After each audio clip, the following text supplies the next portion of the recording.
So as Jen said, I'm Lisa Berry. I am one of the lead matrons working at Southampton CRF. I'm also the chair of the Intensity Theme Group. I'm delighted to be presenting a short overview of the study intensity tool along with Marie, and Marie will be demonstrating how we've used it to enhance workforce planning at Southampton. I'll also go through some of our proposed changes for version 14. So for those of you who are unfamiliar with the tool, the study intensity tool is an Excel spreadsheet. Currently we're on version 13, but we are planning version 14. We've got separate adult and paediatric tools. So the paediatric version has got additional activities on there, such as distraction therapy, and there are increased time for specific activities such as consent and venesection. Training can be accessed via the network portal, and we've reintroduced live Q&A sessions, training sessions with support from our super users group, and again that can be accessed via the portal. We have got a conference poster outside, so please go and look at that. It will give you some more information on what we can access, and if you see myself, Joe, Alex Derville, and Joe Piper around, please ask us about the tool and any questions you may have. So the tool is designed to assist with workforce planning by measuring nursing, lab, imaging and other MDT activities. The timing of each activity includes areas such as study setup, pre-screening, recruitment, study delivery, and through to archiving. The times, there are suggested timings on there which match quite well with the costing template, and the timings have been devised with support from other groups within the network. The timings can be altered based on the protocol requirements, on clinical judgment, and also on local practice within your areas. It calculates the duration and intensity. So when we talk about intensity, it's how complex each visit is and how long that visit will last. So it does the complexity alongside the whole time equivalent requirements for each staff group involved in delivering the study. And the calculations around whole time equivalents are based on agenda for change contracts. The spreadsheet or the tool aids with our feasibility and planning during study setup and beyond, and it really helps us identify what staff groups will be involved in what section for each study. There's a costing function on there, so it will assist you with the costings process and with grant writing, and Marie is going to give us a presentation on how we've used that across our entire portfolio. So the study intensity tool supports workforce planning. To maximise the benefits of the tool, we recommend that you use a different page for each section of the study or for different arms of the study. We know that studies are more intensive and require more resources when we are recruiting and treating, as opposed to when we transfer our patients over onto a long-term follow-up. So if you use page 1, for example, for recruitment and screening, page 2 for when we're treating the patients, and page 3 for when they are in the long-term follow-up period, instead of getting an average intensity for the study, what you will end up with is a whole time equivalent for each staff group based on that particular section of the study or stage of the study that you're looking at. And you can use those calculations and plot them into a Gantt chart or a template, which will then show you what your monthly requirements are for that study and also for your other studies that you may have.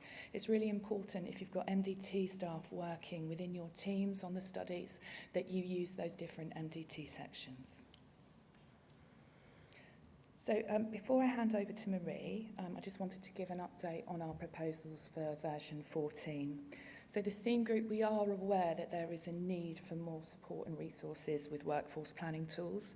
We have been exploring manual and automated options that will work with the intensity tool, but any upgrade that involves an interface with a different software platform is a significant project, and it will be a cross-theme project. So in the meantime, with the group members, we've been happy to share locally developed Gantt chart templates for you to use. And on the screen now, we can see the updates that we're planning for version 14 as an interim upgrade, and we'll be presenting that at conference next year. So there are a couple of formatting glitches on there just with the text size in some of the cells. Following user feedback, we will be ensuring that the individual MDT sections transfer over onto whole-time equivalents for each staff group on the summary page. The admin page will automatically pull through onto the summary page, and we will also be developing a guidance document for disease-specific activities, so for suggested timings of different activities. Your feedback for version 14 and what you'd like to see from the tool is absolutely crucial. Thanks to Sophie Black, she's set up a survey on Twitter. It will be on the website and will also be circulated to you with the evaluation forms. So if you've got suggestions, feedback, things you want included in version 14, then please do let us know via the survey. I'm going to hand over to Marie now. Section. Thank you. So good morning, thanks Lisa. So Lisa's given you an overview of the study intensity tool itself, and I'm going to give you a bit of a whistle-top tour of how we bring all of our study intensities together to manage a portfolio.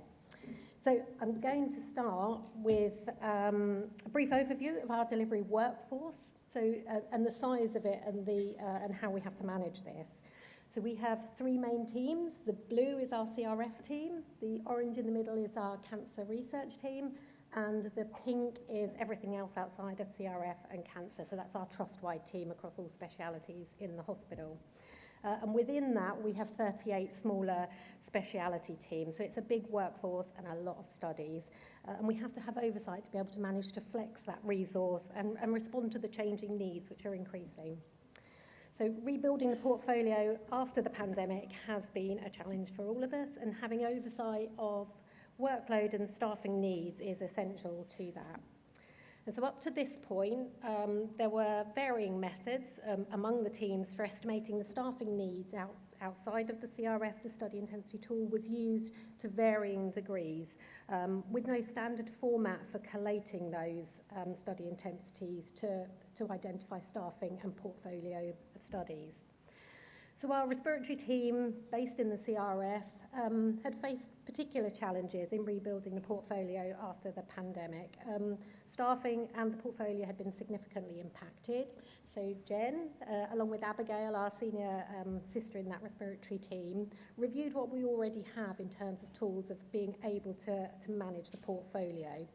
And so with that, they had something we already had to some degree, but built on that and created the version that I'm going to show you. And it was very clear very quickly that this is something that we could roll out across all of our teams. So Jen, Lisa and I had a quick review of that, a couple of minor tweaks to make it workable across all of these teams. And then we had a bit of a 3-month period where we asked all our teams to update all of their study intensities. You can imagine there was a little bit of a groan at that point because it's a really good tool, but you need to have that initial investment in completing it. And once that's done, keeping it going and updating it is really quite simple. So getting all of those study intensities up to date and plotted on the tool that I'm going to show you. And whilst initially this was a lot of hard work, the feedback has been overwhelmingly positive on the clarity. I'm a very visual person, so just being able to look at one tool to tell me my portfolio, my staffing, has been really great. And obviously with 38 smaller teams within 3 big teams, having that oversight and a really clear vision of how we can manage our staffing needs, portfolio and pipeline coming has been really useful. So now I'm just going to talk you very briefly through our tool, which is really quite simple. So this is our UHS study and staffing tool. It is a spreadsheet, but I'll come on to how we're going to develop that later. So team identified, so again, 38 teams. So we'll have our team name up at the top there. Basic identifiers of the study, name, local ID, PI, and whether it's commercial or non-commercial study. We then have cross-team studies. So a number of our studies will have cross-team working, and this is a really great way that we work. So, for example, a study might have its early phase dosing in the CRF, but the trust-wide team might take that study on later in the stages of the study. So we identify there whether it's a cross-team study. If it's a cross-team study, only part of the whole time equivalent will be captured on here, and the study will be on multiple tools.